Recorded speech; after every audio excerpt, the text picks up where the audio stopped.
I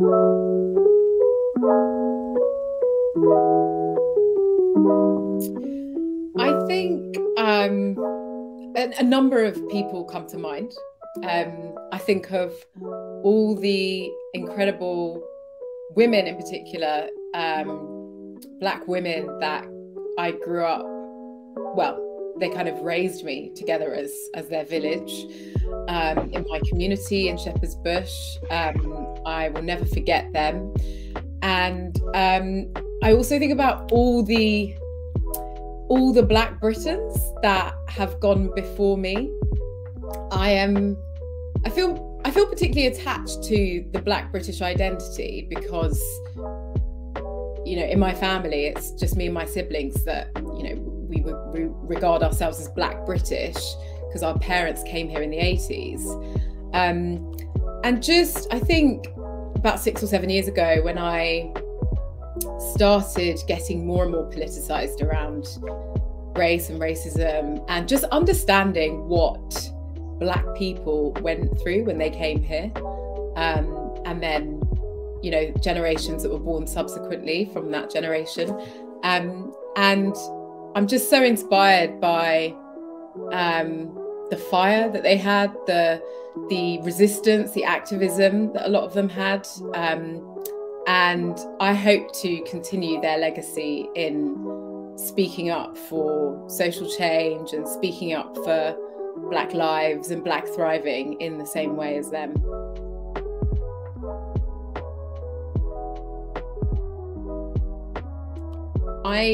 I feel that I have only just in recent years found my political voice, or I should say my political outer voice. I think I've had a political inner voice for a really long time around certain issues, and I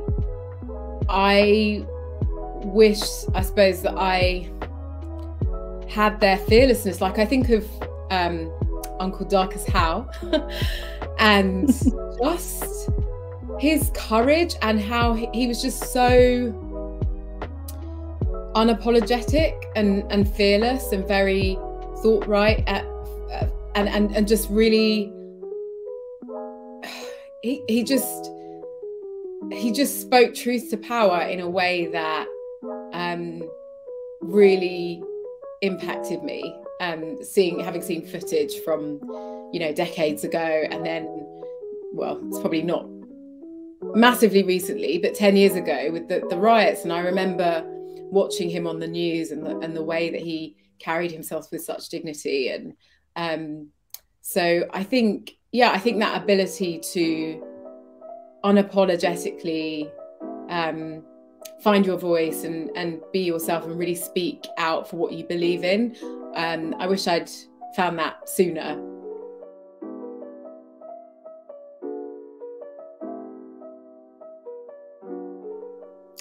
So my name is Stephanie Brobbey.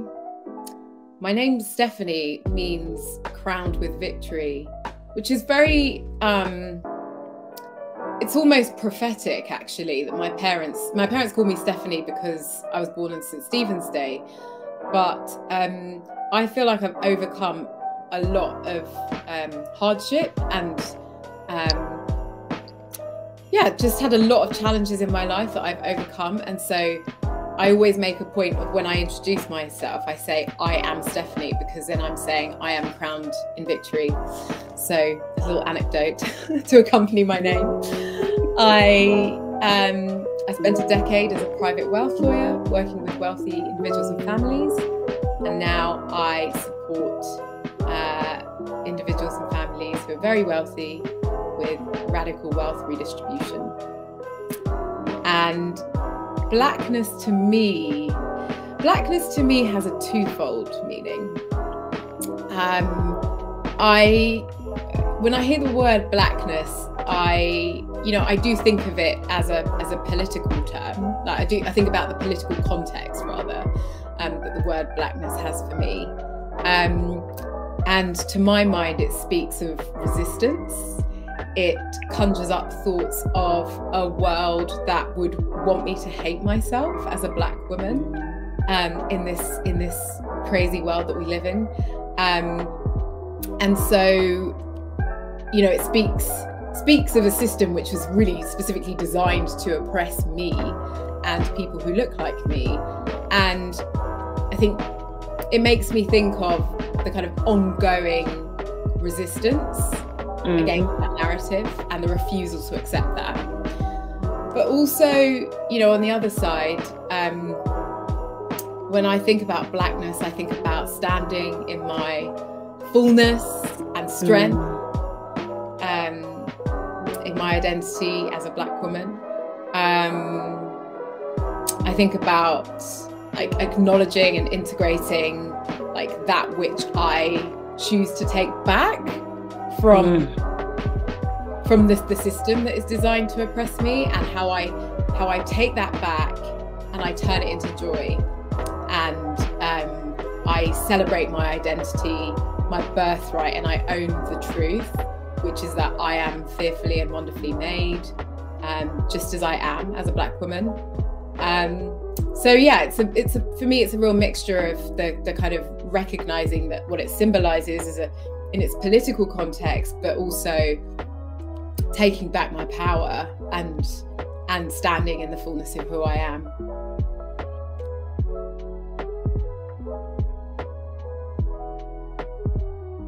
Black History Month is, I mean, it's great. You know, it's something we've all grown up with.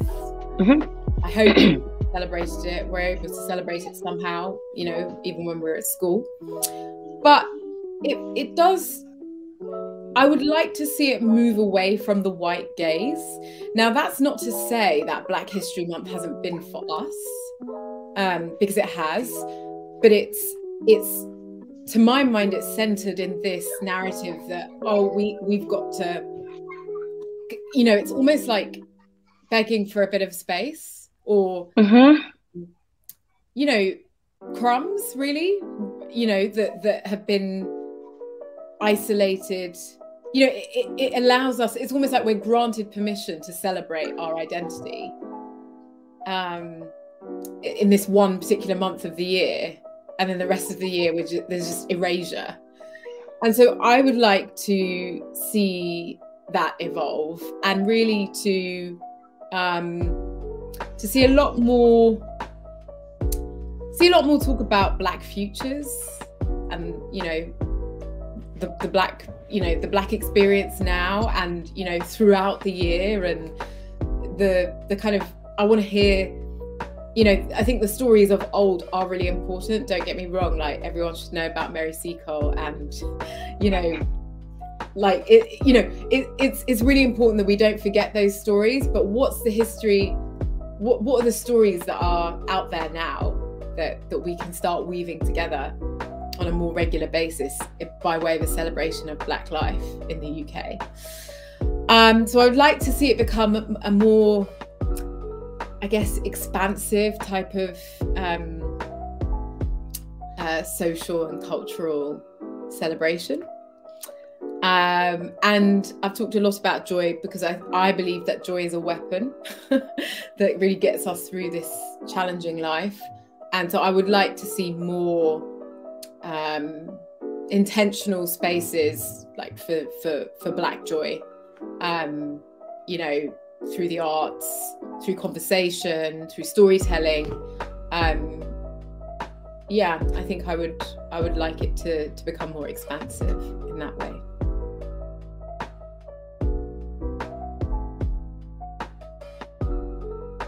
I would love there to be this wave of like a new emancipation for Black lives that genuinely starts in the mind. And, you know, sometimes, you know, some of my Black friends and I, you know, we often say, you know, when we've had to deal with some racism or microaggressions, you know, whatever, who would I be without this burden of having to navigate racism, which is a problem of whiteness and not, you know, not really our problem? Who would I be? And I want that question to start turning into a reality.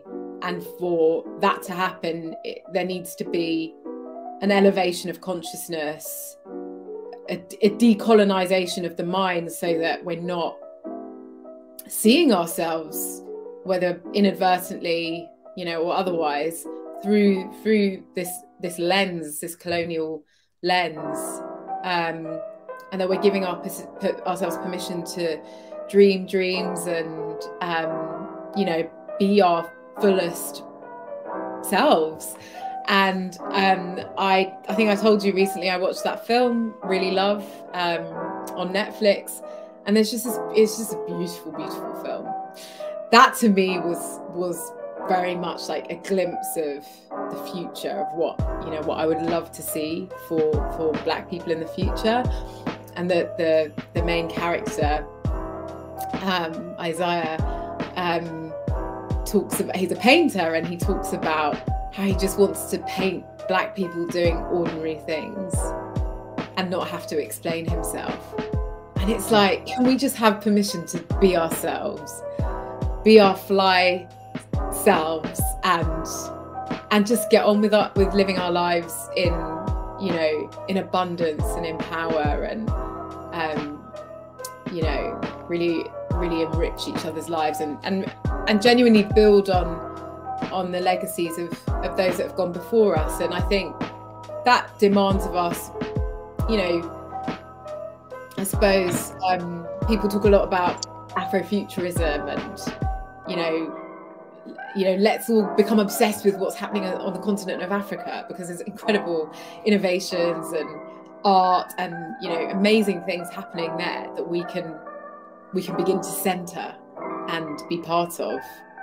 So not a specific kind of concrete suggestion. Obviously I would love to see equity established, you know, real social and economic equity established. I don't want to be reading papers like The Colour of Money by Runnymede Trust, which, you know, has some horrendous statistics about you know, the Black pound and the wealth gap and the ethnicity pay gap. I don't want to see that stuff anymore. I want Black people to experience self-determination and economic empowerment, and to be building up their communities, and I want people to be free.